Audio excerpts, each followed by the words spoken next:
اعوذ باللہ من الشیطان الرجیم بسم اللہ الرحمن الرحیم یا ایہا الذین آمنوا کونوا قوامین للہ شہداء بالقسط ولا یجرمنکم شنآن قوم علی الا تعدلوا اعدلوا هو اقرب للتقوى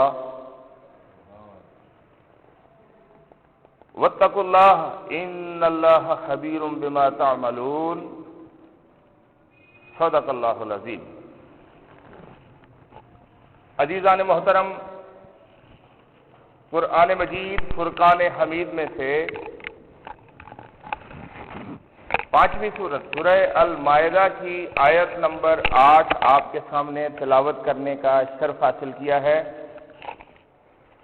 اللہ تبارک و تعالی سے دعا ہے کہ وہ ہمیں اپنی زندگیوں کو قرآن مجید کے مطابق ڈھالنے کی توفیق عطا فرمائے۔ آیت مبارکہ جو تلاوت کی گئی ہے، سب سے پہلے اس کا مختصر مفہوم آپ کے سامنے پیش کر رہا ہوں۔ ارشاد فرمایا یا ایھا الذین آمنوا، اے اہل ایمان، کونوا قوامین للہ، اللہ کے علم بردار بن جاؤ، شہداء بالقسط، انصاف کے مطابق گواہی دینے والے، ولا یجرمنکم شنآن قوم، اور کسی قوم کی دشمنی تمہیں مجبور نہ کر دے، الا اللہ تعدلوا، اس بات پر کہ تم نا انصافی کرنے لگو، اعدلوا، عدل ہی کرو، ہوا اقرب للتقوی، یہی بات تقوی کے قریب ہے۔ واتقوا اللہ، اور اللہ سے ڈرو، ان اللہ خبیر بما تعملون، بے شک اللہ تبارک و تعالی کو تمہارے اعمال کی خبر ہے، اللہ تعالیٰ تمہارے اعمال کو خوب جانتا ہے۔ یہ مختصر مفہوم ہے فرمان الہی کا جو آج ہمارا موضوع ہے۔ یہ آیت مبارکہ جس میں ہمارے آقا، ہمارے مولا، ہمارے رب، ہمارے اللہ نے انصاف کو بیان فرمایا ہے۔ تو آج ہمارا موضوع ہوا عدل، انصاف، قسط۔ اللہ تبارک و تعالی سے تعاون، استعانت کی درخواست کے ساتھ ہم اس موضوع کی باریکیوں کی طرف آتے ہیں۔ سب سے پہلے خطاب جو ہے وہ ہے مسلمانوں سے، یا ایھا الذین آمنوا، اے اہل ایمان، اے ایسی قوم جو کمیٹڈ ہیں، جنہوں نے وعدہ کیا ہوا ہے، جو حلف بردار ہیں،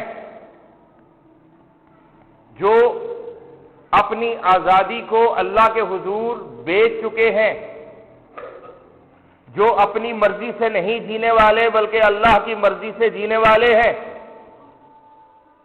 یہ ہوتے ہیں اہل ایمان۔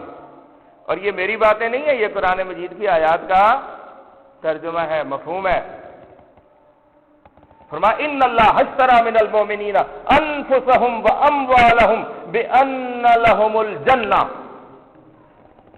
بے شک اللہ تبارک و تعالی نے خرید لیا ہے مومنوں سے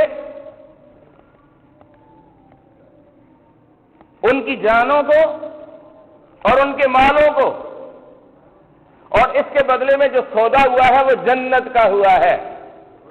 تو مومن کی جان اللہ کی امانت اور اللہ کے لیے ہی مصروف عمل رہتی ہے۔ اور مومن کا مال اللہ کی امانت اور اللہ کے راستے میں ہی خرچ ہوتا ہے. یہ آیت الہی کا مفہوم ہے. تو یہ مومن ہے. اس کی یہ قرآنی ڈیفینیشن میں نے آپ کے سامنے بیان کی. ارشاد فرمایا یا ایھا الذین آمنو، اے اہل ایمان، کونوا قوامین للہ، اللہ تبارک و تعالی کے پروگرام کے، قانون کے علم بردار بن جاؤ. شہداء بالقسط، تشریح کی کہ کب تم اللہ کے قانون کے علم بردار بنو گے یا اللہ کے علم بردار بنو گے،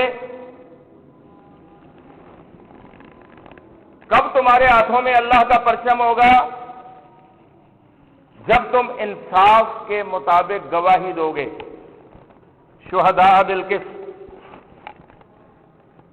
اب اس کے فوراً بعد ارشاد فرمایا اگلی آیت میں کہ کسی قوم کی دشمنی تمہیں مجبور نہ کرے کہ تم نا انصافی کرو، عدل کرو. قسط کی بات ہوئی، پھر عدل کی بات ہوئی، اور ان کا ہم مختصر مفہوم اپنی زبان میں بیان کر دیتے ہیں. انصاف. ہماری زبان بڑی محدود ہے،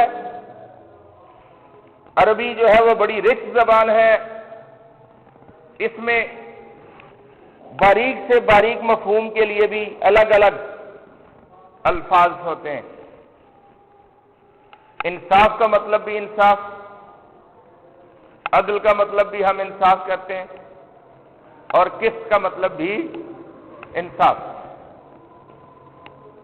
تھوڑی سی باریکی الفاظ کی میں آپ کے سامنے پیش کرتا ہوں، پھر آگے چلتے ہیں. انصاف بھی عربی زبان کا لفظ ہے، اور یہ ایک لفظ نصف ہے. نصف کا مطلب ہے آدھا، اور انصاف کا مطلب ہے آدھا آدھا بانٹ دینا کسی چیز کو. یہ انصاف ہے. یہ لفظی مفہوم ہے. لغوی مفہوم اس کا یہ بنے گا کہ آدھا آدھا بانٹ دینا. عدل. عدل توازن. العدل کہا جاتا ہے اونٹ کے اوپر یا کسی جانور کے اوپر جو پینیئرز رکھے جاتے ہیں، وہ جو دو طرف وزن رکھے جاتے ہیں ان کو کہا جاتا ہے عدل. ان میں سے ایک جو ہے وہ عدل کہلاتا ہے، العدل. اس میں مجبوری یہ ہوتی ہے کہ وہ برابر رکھنا پڑتا ہے. اگر وہ برابر نہیں رکھیں گے تو پھر سواری اس کو لے کے چل نہیں سکے گی، مسئلہ حل نہیں ہو سکے گا. اس لیے وہاں یہ مجبوری آ جاتی ہے کہ دونوں اطراف کے، دونوں طرف کے جو وزن ہے وہ برابر ہو. یہاں سے آپ عدل کا مفہوم سمجھیں. عدل جو ہے اس میں اور قسط میں یہ فرق ہے کہ عدل کے لیے طرفین ہوتے ہیں، فریقین ہوتے ہیں. دو افراد کے درمیان یا دو فریقوں کے درمیان عدل ہوتا ہے، اور قسط کے لیے یہ فریقین ضروری نہیں. تو اس کا مختصر مفہوم یہ بنے گا کہ عدل جو ہے یہ رویوں میں ہوتا ہے، اور قسط جو ہے یہ مزاج میں ہوتا ہے. قسط مزاج میں اور عدل رویوں میں. اور اگر عدل مزاج میں ہوگا تو رویوں میں ظاہر ہوگا، اگر مزاج میں ہی نہیں ہوگا تو رویے میں نہیں آئے گا. اس لیے اللہ تبارک و تعالی نے پہلے قسط کی بات کی، بعد میں عدل کی بات کی کہ اپنے مزاج کو عادلانہ بناؤ، اور پھر تمہارے عمل سے عدل جو ہے وہ ٹپکنا چاہیے، ظاہر ہونا چاہیے. یہ عدل کی بات ہے. اب یہ دیکھیں اللہ نے کیا فرمایا ہے، ذرا تھوڑا سا پھر پڑھتے ہیں اور آپ کو ایک بڑا باریک مفہوم سمجھاتے ہیں. ارشاد فرمایا یا ایھا الذین آمنوا، اے اہل ایمان، کونوا قوامین للہ، ہو جاؤ علمبردار اللہ کے، شہداء بالقسط،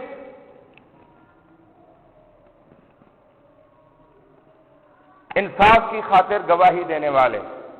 یہ ہے سورہ مائدہ کی 8ویں آیت جو آج ہم تشریح کے لیے کھول کے بیٹھے ہیں۔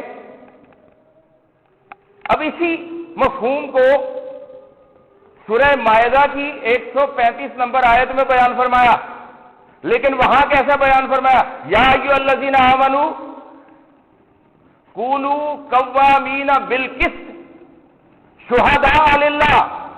وہاں دونوں چیزوں کو الٹا دیا، وہاں قسط کو پہلے، یہاں دیکھیں جو سورہ مائدہ کی آیت ہے، کونوا قوامین للہ، علمبردار بنو کس چیز کے؟ اللہ کے، شہداء بالقسط، گواہی دینے والے انصاف کے مطابق۔ سورہ نساء میں یہ بیان فرمایا، چوتھی سورت میں، وہاں ارشاد فرمایا یا ایھا الذین آمنوا، اے اہل ایمان، کونوا قوامین بالقسط، اے اہل ایمان علمبردار بن جاؤ انصاف کے، شہداء للہ، گواہی دینے والے اللہ کے مطابق۔ پھر سمجھیں یہ باریک فرق، یعنی سورہ مائدہ میں کیا ہے کہ اللہ کے علمبردار قسط کے مطابق، انصاف کے مطابق گواہی دینے والے۔ سورہ نساء میں کیا ہے؟ انصاف کے علمبردار، اللہ کے قانون کے مطابق گواہی دینے والے۔ اب یہاں اللہ تبارک و تعالی نے جب پھیر کے اس کو بیان فرمایا تو مطلب یہ بنا کہ جو اللہ کی خاطر کھڑا ہوگا اس کو لازماً انصاف کے مطابق گواہی دینا پڑے گی، اور جو انصاف کی بات کرے گا اس کو لازماً اللہ کے مطابق، جو انصاف کا علمبردار بنے گا اس کو لازماً اللہ کے مطابق گواہی دینا پڑے گی۔ یعنی اللہ اور انصاف آپس میں جڑے ہوئے ہیں۔ ایک شخص کہے کہ اللہ میرا کچھ نہیں لگتا لیکن میں انصاف کا علمبردار ہوں، تو سمجھ جاؤ کہ وہ جھوٹ بول رہا ہے۔ انصاف کا سرچشمہ، انصاف کا مرکز، انصاف کا پگٹ، انصاف کا سینٹر، اسلام کا مرکز، انصاف کا مصدر، یہ ہے اللہ تبارک و تعالی کی ذات۔ ہر عدل، ہر انصاف، ہر قسط وہیں سے ہماری طرف آتا ہے۔ یہ فرق بیان ہوا۔ اب یہ باتیں میں نے اس لیے بیان کی کہ ہمیں بڑے خوبصورت انداز سے فریب دیا جاتا ہے۔ بقول شاعر بڑے خلوص سے دنیا فریب دیتی ہے اور بڑے وثوق سے ہم اعتبار کرتے ہیں۔ یہ دنیا کا انداز ہے، بڑے خوبصورت الفاظ تراشتے ہیں اور پھر دھوکہ دیتے ہیں۔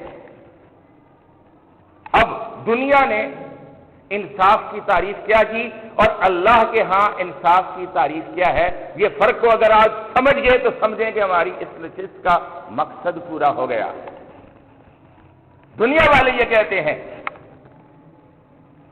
انصاف وہ ہے جو قانون کے مطابق ہو،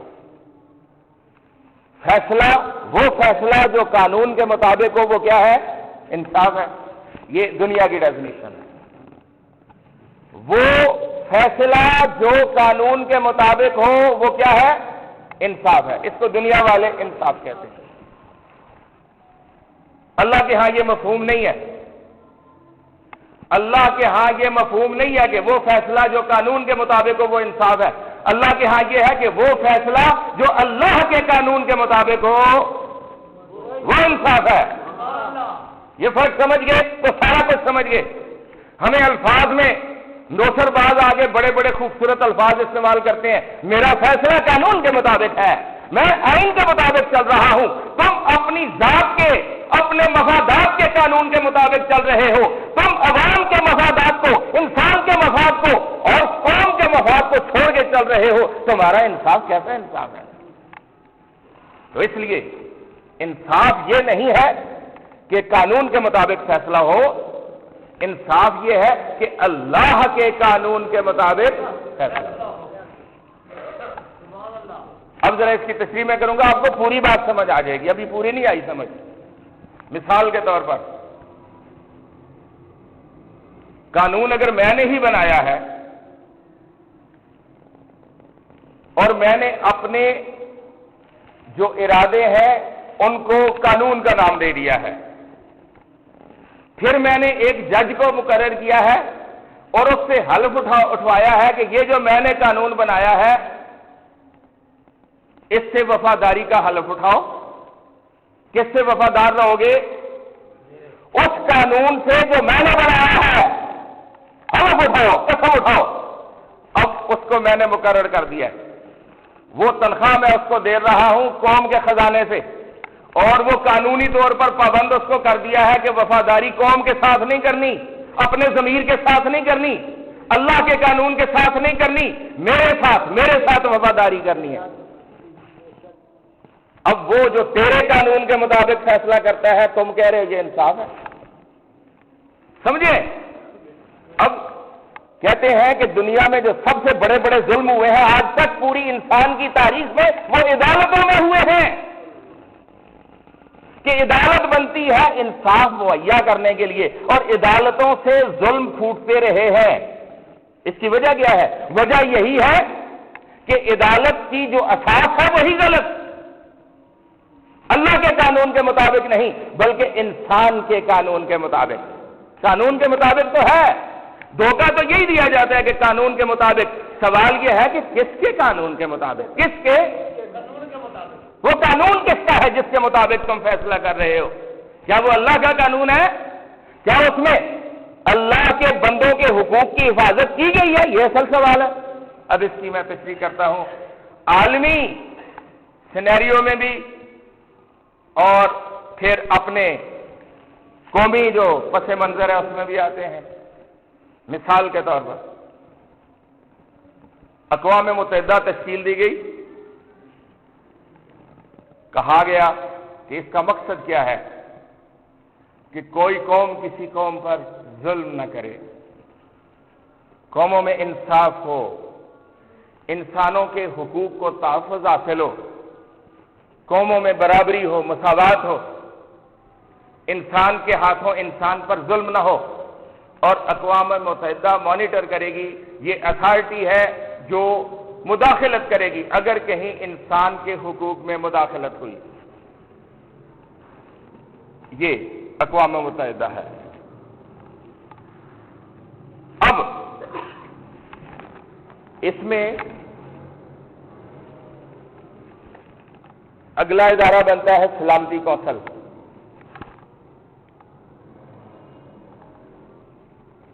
سلامتی کونسل ڈسکس کرتی ہے دنیا کی سلامتی کے حوالے سے ایشوز، اور پھر فیصلے کرتی ہے۔ اب یہاں یہ قانون لایا گیا کہ اگر سارے کے سارے ارکان اسمبلی نیشنل جو یونائٹڈ نیشنز ہے، اقوام متحدہ ہے، سارے کے سارے ارکان فیصلہ کرتے ہیں ایک ایشو کے حق میں، تو فیصلہ ہو جانا چاہیے نا کہ پوری دنیا متفق ہے ایک ایشو پر کہ اس کو ایسے ہونا چاہیے۔ وہاں چند ایک ممالک ایسے ہیں جن کو اختیار حاصل ہے کہ ساری دنیا تو کہہ رہی ہے، یورپ والے بھی کہہ رہے ہیں، افریقہ والے بھی کہہ رہے ہیں، ایشیا والے بھی کہہ رہے ہیں، آسٹریلیا وغیرہ وغیرہ تمام بر اعظم متحد ہیں، لیکن امریکہ نے کہہ دیا کہ ویٹو، میری طرف سے ویٹو۔ ویٹو کا مطلب ہے میری مرضی میں نہیں مانتا۔ جب میری مرضی آ گئی تو قانون کدھر گیا؟ اب وہ میری مرضی کو قانون کا حصہ بنا دیا، میری مرضی کو قانون کا حصہ بنا گیا کہ چند جو اقوام ہیں ان کی مرضی چلے گی اور وہ بلڈوز کر سکیں گی پوری کی پوری انسانیت کے فیصلوں کو۔ تو اب آپ بتائیں کہ انصاف کدھر گیا بیچ میں سے؟ انصاف رہ گیا؟ زور سے بولے نا، یہ انصاف ہے؟ یہ عدالت ہے؟ اب اس کو وہ انصاف کہتے ہیں کہ فیصلہ قانون کے مطابق ہوا ہے، امریکہ بہادر نے ویٹو کر دیا ہے، اس لیے قانون کے مطابق ہے۔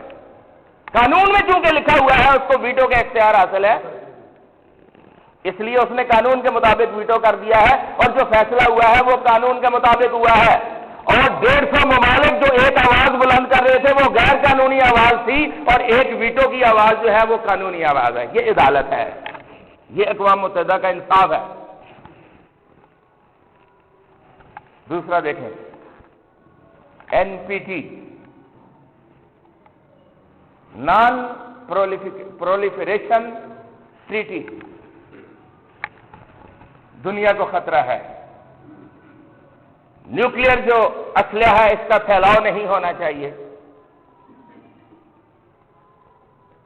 یہ پھیلنا نہیں چاہیے، یہ اقوام متحدہ اس کو کنٹرول کرے گی کہ یہ پھیلے نہیں۔ اب NPT جو ہے وہ پوری دنیا پر لاگو ہے۔ ایک جہاز میں یورینیم جا رہا ہے انرچ، یا ہیوی واٹر جا رہا ہے، اگر وہ اسرائیل کی طرف جا رہا ہے تو اس کو کوئی روکنے والا نہیں ہے، اور اگر وہ ایران کی طرف آ رہا ہے تو دنیا کے ساتھ ظلم ہو رہا ہے، دنیا خطرے میں ہے، دنیا خطرے میں ہے۔ اس لیے کہ یہ دہشت گردوں کے پاس جا رہا ہے۔ اب سمجھیں، ٹرمینالوجی سمجھیں، آپ ان سے پوچھیں کہ دنیا میں اب تک 2 ورلڈ وارز ہو چکی ہیں۔ پہلی جنگ عظیم جب ہوئی تھی تو کیا مسلمانوں نے شروع کی تھی؟ آپ بتائیں، جو تاریخ سے واپس ہے وہ بولے کہ پہلی جنگ عظیم جب ہوئی تو کیا اس میں مسلمان فریق تھے یا مسلمانوں کی وجہ سے ہوئی تھی؟ جب دوسری جنگ عظیم ہوئی تھی تو کیا مسلمانوں نے شروع کی تھی یا مسلمان اس کی وجہ بنے تھے؟ تو دہشت گرد کون ہے پھر ایٹم بم جس سے خطرہ تم ڈرا رہے ہو انسانیت کو، یہ ہیروشیما اور ناگاساکی میں مسلمانوں نے چلایا تھا، امریکہ نے چلایا تھا نا، تو اس سے تو انسانیت کو کوئی خطرہ نہیں، اور جنہوں نے کبھی نہیں چلایا ان کے ہاتھ سے خطرہ ہے، وہ دہشت گرد ہے۔ یعنی ظالم کے ہاتھ میں اسلحہ ہو تو دہشت گردی نہیں ہے، مظلوم کے ہاتھ میں آنے لگے تو دہشت گردی شروع ہو جاتی ہے۔ اس کو شاعر نے کہا کہ ہم آہا بھی کرتے ہیں تو ہو جاتے ہیں بدنام، وہ قتل بھی کرتے ہیں تو چرچا نہیں ہوتا۔ یہ انصاف ہے، انصاف کی میں ڈیفینیشن بتا رہا ہوں، یہ انصاف ہے، یہ انصاف کی تعریف ہے۔ اب آ جائیں اپنے ملک میں، آ جائیں اپنے پیارے پاکستان، اسلامی جمہوریہ پاکستان، اللہ تعالیٰ اس کو آباد رکھے، شاد رکھے۔ اب اس کی بات ہے، یہاں ایک رول ہے، لا ہے، اسمبلی نے پاس کیا ہے، یہاں کے جو پارلیمنٹ ہے اس کی طرف سے مصدقہ بلاسفیمی لا، توہین رسالت کا قانون، کہ کوئی شخص نبی کی شان میں گستاخی نہیں کرے گا۔ اب ایک بات سمجھ لیں کہ مسلمان کی طرف سے گستاخی ہو یا غیر مسلم کی طرف سے نبی کی شان میں گستاخی ہوگی تو وہ قانون حرکت میں آئے گا۔ لیکن مسئلہ یہ ہے کہ مسلمان کی طرف سے نبی یا رسول کی شان میں گستاخی ممکن نہیں ہے جب تک کہ کسی کا دماغ خراب نہ ہو جائے. اسلام کے دائرے کے اندر رہتے ہوئے کوئی شخص کسی بھی نبی کی شان میں گستاخی کر ہی نہیں سکتا. اس لیے ہمیں یہ پڑھایا گیا، ہمیں یہ سکھایا گیا، ہمیں یہ بتایا گیا کہ اللہ نے جتنے بھی رسول بھیجے وہ سارے کے سارے ہمارے رسول ہیں. ہماری طرف سے ان سب پر سلام ہو. لا نفرق بین احد منہم، ہم ان کے درمیان یہ تفریق روا نہیں رکھتے کہ ہم اس کو مانتے ہیں اور اس کو. سیدنا حضرت موسیٰ علیہ السلام، ہماری طرف سے ان پر سلام. اگر یہودی ان کو نبی مانتے ہیں تو ہم پہلے مانتے ہیں. سیدنا حضرت عیسیٰ علیہ نبینا علیہ السلام، عیسائی اگر ان کو نبی مانتے ہیں تو ہم ان کو پہلے نبی مانتے ہیں. اس لیے کسی مسلمان کے بارے میں سوچا بھی نہیں جا سکتا کہ ہوش و حواس کے قائم ہوتے ہوئے وہ کسی نبی کی شان میں. اب اگر نبی کی شان میں گستاخی ہو اور کچھ بد اندیش لوگوں نے، بدقسمت لوگوں نے ایسا کیا، قانون حرکت میں آیا تو شور مچ گیا کہ یہ آزادی فکر کی راہ میں رکاوٹ ہے قانون. یہاں انصاف کے تقاضے پورے نہیں ہو رہے، یہاں اوپن عدالت ہونی چاہیے، عام گواہیاں ہونا چاہیے، صفائی کے پورے مواقع نہیں مل رہے بقول ان کے، حالانکہ یہ سارا کچھ اس میں موجود تھا. اور یہ ایک مرحلہ ہے، کیونکہ اللہ نے تحفظ دیا ہے نبی صلی اللہ علیہ وسلم یا انبیاء علیہ السلام کی عصمت کو. یہ اللہ نے فرمایا ہے کہ ان کا احترام کرنا ہے، اللہ کے قانون نے ہمیں سکھایا ہے. اس پر تو اعتراض ہے. اللہ کا قانون آ جائے تو انسانیت جو ہے وہ اس کی آزادی سلب ہو رہی ہے. معاذ اللہ ثم معاذ اللہ. اور ایک آرڈر ادھر سے آتا ہے کہ الرشید ٹرسٹ پر پابندی لگا دو، اور وہ جو فلاحی ادارہ ہے جس میں ہزار لوگ جو ہے وہ انسان کی خدمت کے لیے کمر بستہ ہیں، فوراً پابندی لگ جاتی ہے. نہ کوئی عدالت قائم ہوتی ہے، نہ کوئی جج بیٹھتا ہے، نہ کوئی گواہیاں سامنے آتی ہیں، نہ کسی کو انصاف کا موقع دیا جاتا ہے.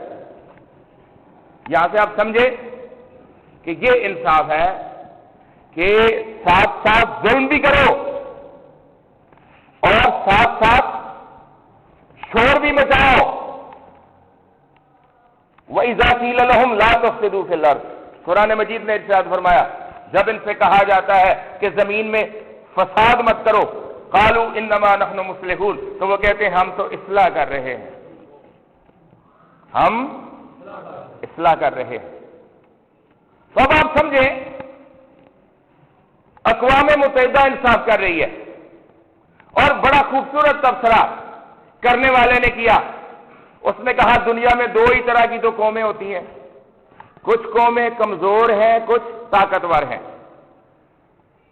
تو اقوام متحدہ کا کردار دو لفظوں میں، تین لفظوں میں آپ سنیں تو اس نے کہا کہ جب کوئی ایشو ہوتا ہے، اقوام متحدہ کیوں بنائی گئی؟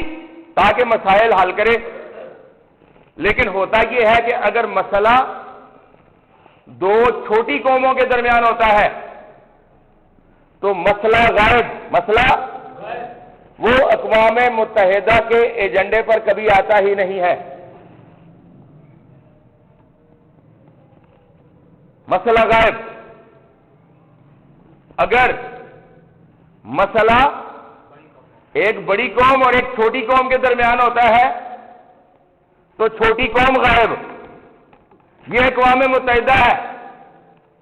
اور اگر مسئلہ دو بڑی قوموں کے درمیان ہو تو اقوام متحدہ خود غائب، خود غائب. یہ تبصرہ ہے اور بڑا خوبصورت تبصرہ ہے جس نے بھی کیا ہے. یہ انصاف ہے، یہ انصاف کے ادارے ہیں. تو میں یہ عرض کر رہا تھا کہ یہ غلط، ادھوری، خود ساختہ اور مفاد پر مبنی یہ تعریف ہے انصاف کی کہ انصاف وہ ہوتا ہے جو قانون کے مطابق ہو. یہ انسان نے ڈالی انسان پر ظلم کرنے کے لیے یہ تعریف. قانون کی اصل تعریف یہ ہے کہ فیصلہ جو اللہ کے قانون کے مطابق ہو، وہ فیصلہ جو اللہ کے قانون کے مطابق ہو وہ انصاف ہوتا ہے. اب یہ بات سمجھ میں آ گئی اگر تو پھر آگے چلتے ہیں. اس کی آپ کو بہت سی مثالیں، چند ایک مثالیں دیتے ہوئے آگے بڑھتے ہیں. سیدنا حضرت داتا گنج بخش رحمت اللہ علیہ،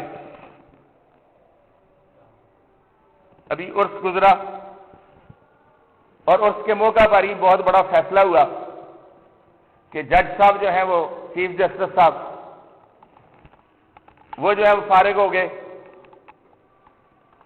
تو یہ چونکہ وقت نہیں ہے نا کہ یہاں پوسٹ مارٹم بیان کیا جائے ہر چیز کا، اور نہ ہی انسان کا قانون اس کی اجازت دیتا ہے کہ ظلم کے بقیے ادھیڑے جو ادھیڑے جائیں اور ظلم کے جو باریکیاں ہیں ان کو کھول کر بیان کیا جائے. اللہ کی توہین ہوتی رہے، قرآن مجید کی توہین ہوتی رہے، لیکن ڈکٹیٹر کی توہین نہیں ہونی چاہیے. یہ انسان کا قانون ہے. اب میں مثال پیش کر رہا ہوں سیدنا حضرت داتا گنج بخش رحمت اللہ علیہ کے حوالے سے. آپ نے بڑا خوبصورت واقعہ لکھا ہے کشف المحجوب میں. آپ لکھتے ہیں کہ ابو جعفر المنصور جب حکمران بنا تو اس نے چیف جسٹس مقرر کرنے کا سوچا، قاضی مقرر کرنے کا سوچا. اب اس نے کہا کہ جو بڑے بڑے علماء ہیں 4 ان کو حکم دیا کہ میرے دربار میں لایا جائے تاکہ ان میں سے میں کسی ایک کو قاضی مقرر کر دوں. اب جن کے نام لیے گئے بڑے بڑے 4 علماء جو تھے ان میں پہلا نام ہے سیدنا نعمان بن ثابت، حضرت امام ابو حنیفہ رحمت اللہ تعالی علیہ. دوسرا نام سیدنا حضرت سفیان ثوری رحمہ اللہ. تیسرا نام جناب صلہ، اور چوتھا نام جناب شریح رحمہ اللہ علیہما. یہ نام جو ہیں یہ 4 نام ہو گئے. اب جو ارکارے جو سرکاری تھے انہوں نے ان 4 علماء کو مجبور کیا کہ ذرا بادشاہ وقت بلا رہے ہیں اور ان کو لے کے چلے. اب بڑا فاصلہ تھا. راستے میں سیدنا حضرت امام ابو حنیفہ رحمت اللہ علیہ اپنے 3 ساتھیوں سے کہتے ہیں، 3 علماء سے کہتے ہیں کہ ہم 4 کو بلایا گیا ہے قاضی بنانے کے لیے، لیکن میں تمہیں اپنی فراست کی بنیاد پر کہتا ہوں کہ کیا نتیجہ کیا نکلے گا. نتیجہ کیا نکلے گا میں تمہیں بتاتا ہوں اپنی فراست کی بنیاد پر. اور یہ فراست بڑی چیز ہوتی ہے. اللہ کے نبی صلی اللہ علیہ وسلم نے ارشاد فرمایا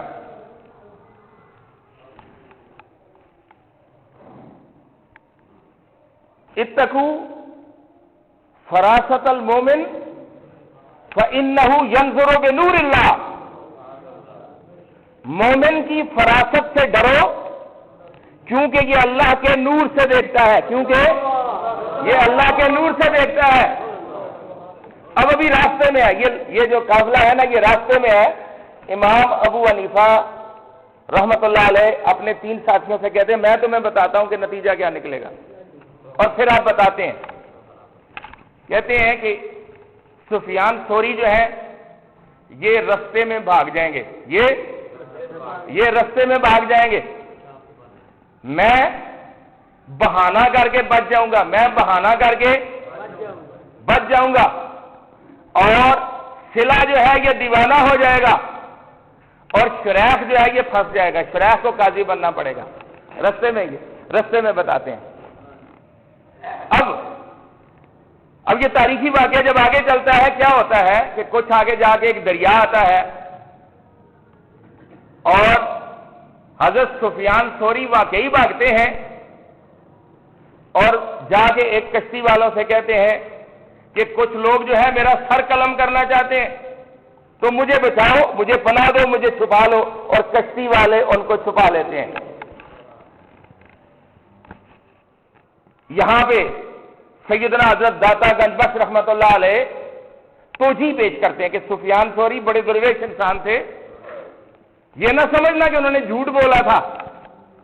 یہاں سنن ابن ماجہ کی حدیث کوٹ کرتے ہیں کہ اللہ کے نبی صلی اللہ علیہ وسلم نے ارشاد فرمایا من جعل قاضی فقط ذبح بغیر سکین، کہ جس کو جج بنایا گیا اس کو بغیر چھری کے ذبح کر دیا گیا. تو آپ نے اس حدیث کا سہارا لیا، تو آپ نے فرمایا کہ یہ لوگ جو ہے میرا سر قلم کرنا چاہتے ہیں، اس لیے چھپاؤ. وہ وہاں سے گم ہو گئے رستے میں. تو 3 افراد جو ہے یہ ابو جعفر المنصور کے دربار تک پہنچے. اب جب دربار میں یہ ذکر آگے چلا تو ابو جعفر نے کہا کہ میں تمہیں اس لیے بلا رہا تھا، اس لیے بلایا ہے کہ تم میں سے ایک نے چیف جسٹس بننا ہے، قاضی بننا ہے. اب دیکھیں کوئی بھی شخص جو ہے وہ ڈکٹیٹر کا پارٹ اینڈ پارسل بننے کے لیے تیار نہیں ہے. علماء حق ہے نا، سچے علماء ہے، اور اس لیے کہ اللہ کے قانون کا حلف اٹھانے والے کسی فرد کے ساتھ وفاداری کا حلف اٹھانا پسند نہیں کر رہے ہیں. اب سب سے پہلے جو آفر ہوئی وہ سیدنا صاحب ظاہر ہے کن کو ہونی تھی؟ حضرت امام ابو حنیفہ نعمان بن ثابت رحمت اللہ تعالی علیہ. آپ نے جواب میں یہ فرمایا کہ میں ایک غلام خاندان سے تعلق رکھتا ہوں، اور آل عرب جو ہے یہ بڑے بڑے سردار یہاں لوگ ہیں، یہ ایک غلام کے فیصلے کو تسلیم نہیں کریں گے. اس کے جواب میں ابو جعفر المنصور نے کہا کہ یہ جو عہدہ دیا جاتا ہے یہ نسب کی بنیاد پر نہیں دیا جاتا بلکہ علم کی بنیاد پر دیا جاتا ہے، اور آپ چونکہ علم میں سب سے افضل ہے اس لیے آپ کو یہ عہدہ ہم دے رہے ہیں. امام ابو حنیفہ رحمت اللہ علیہ آگے سے جواب دیتے ہیں کہ میں یقین دلاتا ہوں کہ میں اس عہدے کا اہل نہیں ہوں.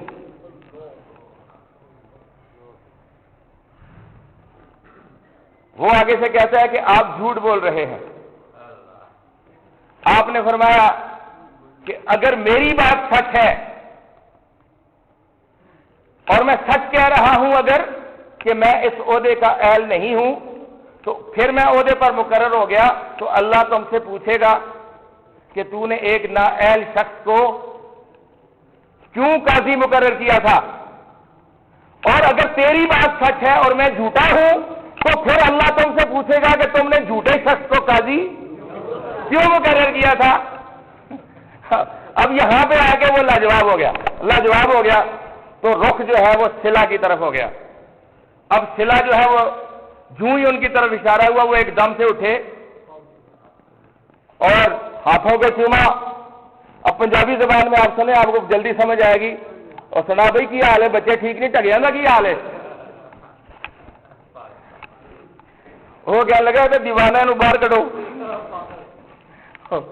وہ جناب ان کو بھی نکال دیا. اب رہ گئے شریح کی باری آئی. انہوں نے کہا کہ میرا تو دماغ ہی کمزور ہے. انہوں نے کہا ہمارے پاس بڑی اچھی اچھی خوراکیں ہیں, تمہیں ہم خوراکیں دیں گے, تمہارا دماغ ٹھیک ہو جائے گا. تو وہ پھنس گئے. لیکن اس کے بعد لکھتے ہیں حضرت داتا گنج بخش رحمت اللہ علیہ کہ زندگی بھر امام ابو حنیفہ نہ قاضی شریح سے ملے نہ ان سے بات کی کہ تو نے ایک ڈکٹیٹر کی ملازمت کیوں اختیار کی. یہاں سے آپ سمجھیں کہ انصاف کے لیے چیف جسٹس مقرر ہونا, اس کا معیار یہ ہے کہ ہاں لیکن فیصلے اللہ کے قانون کے مطابق ہوں گے. اور اگر کسی ڈکٹیٹر کے مطابق فیصلے ہونے تو پھر جج کیا فیصلہ کرے گا؟ وہ جج جو اپنے ضمیر کا ساتھ نہ دے سکے.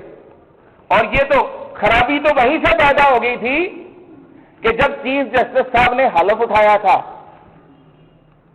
اقبال نے کہا, کیونکہ وقت مختصر ہے تو بات مختصر کرتا ہوں.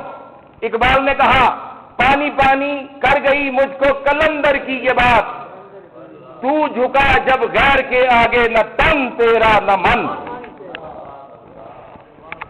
اب یہ مسئلہ ہے یہاں اللہ کے ڈر سے جب انسان ہٹتا ہے تو پھر اس کی نصیب میں ٹھوکریں ہوتی ہیں. بہرحال جہاں بھی انسان میں استقامت آ جائے یہ اچھی بات ہے, اور اللہ تبارک و تعالی اصولوں پر ڈٹ جانے والوں کو استقامت عطا فرمائے. تو بعد میں یہ کر رہا تھا کہ اللہ تبارک و تعالی نے ارشاد فرمایا اے اہل ایمان یا ایھا الذین آمنوا کونوا قوامین للہ, اللہ کے علم بردار بن جاؤ, شہداء بالقسط, گواہی دینے والے انصاف کے لیے, انصاف کی گواہی دینے والے. اب یہ گواہی جو ہے یہ زندگی بھر گواہی ہے. مومن جب زبان بولتی ہے تو یہ زبان کی گواہی ہے, جب آنکھ دیکھتی ہے تو یہ آنکھ کی گواہی ہے, جب کان سنتا ہے تو یہ کان کی گواہی ہے. اب یہ منبر رسول ہے, یہاں میں بیٹھا ہوں, اور یہ آسان کام نہیں ہے. رقابت علم و عرفاں کی غلط فہمی ہے منبر کی, کہ جو یہ سمجھتے ہیں کہ یہاں فلاں کو نہیں ہونا چاہیے, مجھے ہونا چاہیے.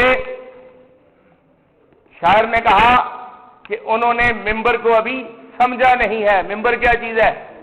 اس لیے کہ یہ منبر رسول ہے. رقابت علم و عرفاں کی غلط فہمی ہے منبر کی کہ تو منصور کی سولی کو سمجھا ہے رقیب اپنا. یہ منصور کی سولی ہے, یہ آسان کام نہیں ہے. تو منبر رسول پہ بیٹھ جائے بندہ تو سچی بات نہ کرے, فلاں ناراض ہو جائے گا, فلاں ناراض ہو جائے گا, فلاں کو دکھ پہنچے گا, فلاں کو فلاں مفادات پر ضرب آئے گی, تو پھر منبر رسول کے ساتھ انصاف نہیں ہو سکتا. گواہی کس کی خاطر دینی ہے؟ اللہ کی خاطر دینی ہے. اور یہ جو سچ کہنا ہے یہ کوئی آسان کام نہیں ہے, اور کہنے والے کا دماغ نہیں خراب ہوتا ہے کہ آ بیل مجھے مار, بلکہ یہ اللہ کی طرف سے ایک تقاضا ہے اور لازم ہے کہ اس کو پورا کیا جائے کہ جو منبر رسول پہ بیٹھتا ہے اس کو سچ بولنا چاہیے, اور جو سچ نہیں بول سکتا اس کو منبر رسول پر نہیں بیٹھنا چاہیے. یہ معیار ہے, یہ منبر رسول ہے. اور منبر رسول پہ بیٹھ کے جھوٹ بولنا اللہ کے نبی کے منبر کی توہین ہے. تو فرمایا اللہ کی خاطر گواہی دو, اللہ کی خاطر. اور اس کے بعد دیکھیں جب اللہ کی خاطر گواہی ہوگی, اللہ کی خاطر انصاف ہوگا تو وہ سچا انصاف ہوگا. اور اللہ نے پھر آگے بیان فرما دیا وَلَا يَجْرِمَنَّكُمْ شَنَآنُ قَوْمٍ عَلَىٰ أَلَّا تَعْدِلُوا, کسی قوم کی دشمنی تمہیں اس بات پر آمادہ نہ کرے کہ تم نا انصافی کرو. جھگڑا آ گیا ہے مومن کے دربار میں. ایک یہودی ہے ایک مسلمان ہے یا ایک عیسائی ہے یا ایک مسلمان ہے یا ایک داریہ، ایک مسلمان، داریہ کا مطلب ہے جو اللہ کو نہیں مانتا، ایک اللہ پر پورا ایمان رکھنے والا مومن، ایک اللہ کا انکار کرنے والا داریہ، ایک کافر، ایک مسلمان، کوئی بھی آ گیا ہے تو تم نے نسل کو نہیں دیکھنا، ذات کو نہیں دیکھنا، برادری کو نہیں دیکھنا، رنگ کو نہیں دیکھنا، زبان کو نہیں دیکھنا، اس کی مالی حیثیت کو نہیں دیکھنا، اس کی قوم کو نہیں دیکھنا، اس کے مسلک کو نہیں دیکھنا، اس کے مذہب کو نہیں دیکھنا، تو نے انصاف کے قانون کو پورا تولنا ہے اور اللہ کے قانون کے مطابق صحیح انصاف بندے کو مہیا کرنا ہے، ظالم کو ظالم کہنا ہے اور مظلوم کو مظلوم کہنا، یہ اللہ کا قانون ہے۔ اللہ کے قانون میں انصاف ہے، انسانوں کے قانون میں انصاف نہیں ہے۔ کہتے تو یہی ہے کہ ہم انصاف کر رہے ہیں، اس لیے آج پھر اخبار بھرے ہوئے آپ پڑھیں گے کہ فیصلہ قانون کے مطابق ہوگا۔ اب آپ یہ جانتے ہیں کہ وہ کس قانون کے مطابق ہوگا؟ اگر وہ اللہ کے قانون کے مطابق ہو تو واقعی انصاف ہے، اور اگر وہ کسی فرد کے مفادات کو قانون کہہ کے اس کے مطابق فیصلہ کیا جائے تو پھر یہ انصاف نہیں ہے۔ تو اللہ نے تعصب سے منع کیا، اللہ کے نبی نے تعصب سے منع کیا۔ تعصب کے جہاں اور نقصانات ہیں، ایک نقصان یہ بھی ہے کہ تعصب اگر دل میں ہوگا تو انصاف نہیں ہو سکے گا۔ اللہ نے غصے سے منع کیا، اس لیے کہ غصے کے بہت سے نقصانات میں سے سب سے بڑا نقصان یہ ہے کہ جب بندہ غصے میں ہوگا تو انصاف نہیں کر سکے گا۔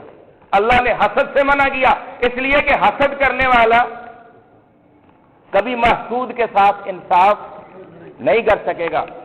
تو یہ جو بار بار اللہ کا قانون ہمیں بتاتا ہے، اب یہاں سے آپ سمجھیں، انصاف کی بات کرنی ہے تو پھر اللہ کے قانون کی بات کرو، انصاف ڈھونڈنا ہے تو قرآن مجید کے اندر ملے گا، قرآن سے باہر آ جاؤ گے تو پھر ظلم، اس کا جو مرضی نام رکھو، وہ انصاف نہیں ہو سکتا۔ میرے اللہ نے ارشاد فرمایا تمت کلمۃ ربک صدقا وعدلا، اللہ نے مکمل کر دیے وہ کلمات جو سچائی اور انصاف پر مبنی ہے، اور ان کا نام قرآن مجید رکھا ہے۔ اس لیے اگر کوئی کہتا ہے کہ قرآن مجید کو ادھر رکھ دو ہم انصاف کرنے لگے ہیں تو وہ بڑا ظالم انسان ہے۔ انصاف ممکن نہیں ہے، قرآن سے ہٹ کے انصاف ممکن نہیں ہے۔ تو اگر آپ منصف ہیں، اگر میں منصف ہوں، اگر ہم سب منصف ہیں تو اپنے ذاتی فیصلے، اپنے گھر کے فیصلے، اپنے معاشرے کے فیصلے، اپنے خاندانوں کے فیصلے اور اپنی قوم کے فیصلے ہمیں قرآن مجید کے مطابق کرنے ہوں گے، اور اگر ہم یہ نہیں کر رہے ہیں تو پھر ہمیں اپنے ایمان کی خیر منانی چاہیے۔ یہی آج کا پیغام ہے۔ اللہ تبارک و تعالی ہمیں توفیق عمل دے۔ وما علینا الا البلاغ المبین۔